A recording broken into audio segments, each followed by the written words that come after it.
You have seen a leaked copy of the agenda for this meeting, and I think one of the things that you say is that the euro is at the top of it, what's going to happen to the euro. Why is that so important? Why is that at the top of the agenda? Well, because they've been working so hard in creating this European Union, which is actually falling apart at the seams. We were watching this fall apart at the seams live and in real time, and this is one of the things of obvious concern to the Bilderbergs, because their plan is not about creating one world government, as so many people mistakenly believe, but rather creating what they call themselves the aristocracy of purpose between North American and European elites and the best ways to manage the planet. In other words, the creation of One World Company Limited. And to have the One World Company Limited, you cannot have countries, you need to have economic blocks. And to have economic blocks, you obviously need the euro for Europe to have this block as one. And obviously, this euro is falling apart at the seams. So they must be terrified about that. Well, they're absolutely terrified, especially as, there are a lot of people out there who are suggesting that certain countries, such as Greece, for example, should just walk away, and Spain should walk away. I've been saying it for a long time. Not only that, but actually France and Germany are also threatening to walk away unless certain steps are taken. Obviously, Germany does not want to carry the burden of this 750 billion euro bailout, of which Germany has to pay 150 billion, and we're seeing the consequences of it.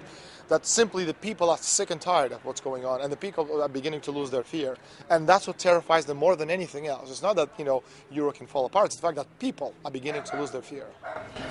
One of the things I don't understand in relation to that is that some people say that the group is exploiting the financial crisis in Greece and in Spain and other places to advance their efforts to make the IMF a world treasury. How does that all fit in? Well, it fits in very simply because, as an example, the money that's actually is being lent to Greece is going to go right to the bankers. So Greece is going to be left without the debt and not going to get no benefit. The same thing has happened in Russia. In the 1990s, the IMF money just went through Russia and went right back out to the bankers. And the same thing happened in Africa. Once George H.W. Bush, the father, with his famous "Read my lips, no new taxes," and he had to raise his taxes, it wasn't because it was a humanitarian gesture to help third world countries. It's because that money lent to the third world nations, Black Africa, etc., was actually going to pay the interest to the bankers, so nobody gets anything out of it but the bankers. That's how it works. Okay, last question. You say that there's a section in the agenda on Russia and Iran, but Iran is a diversion and Russia's the key there. What do you mean by that? Well, what I mean is that Bilderberg, and by Bilderberg I just mean the world power who wants to control the finances of the entire world, they have two enemies, traditionally two enemies in the world. One is China, one is Russia, for obvious reasons, historical, cultural, intellectual, ethical reasons, and neither one of these nations form part of any secret society, because Bilderberg, again, it's a Western, former NATO alliance.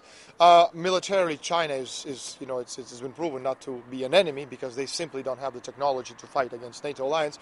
Russians, on the other hand, are not only a formidable enemy, but have a lot of the technology that the NATO alliance doesn't have, such as, for example, the Granite missile, which flies at 2.5 Mach, which is about 2,750 kilometers per hour. So it can, with a 500 megaton nuclear warhead, which is wipe out half of the United States. So simply speaking, these are the two main enemies. So in Afghanistan right now, what most people don't realize, the United States government the United States government is building 13 secret bases. In each one of these 13 bases are bigger than any other base in the world built by the American government. Now, the Iran, in this sense, is a diversion. It's really of no interest. They understand that whether Iran has one nuclear warhead or 10 or 20, they will never, ever, go up against the United States or Israel, for that matter. What they need is an excuse, to try to destroy Russia, invade Russia through a thermonuclear war, and in the sense, the southern flank is how they're going to actually try to do this. In fact, the American government has been playing computer war games, and they've been using this, entry as a way to destroy it. In fact, it even has a name. It's called Barbarossa III. Barbarossa I was Second World War. Barbarossa II was, secret plan, which they tried to destroy Russia in the 1990s with Yeltsin, using meta groups such as Far West Company, for example, based in Ukraine. And now, once Putin took over, and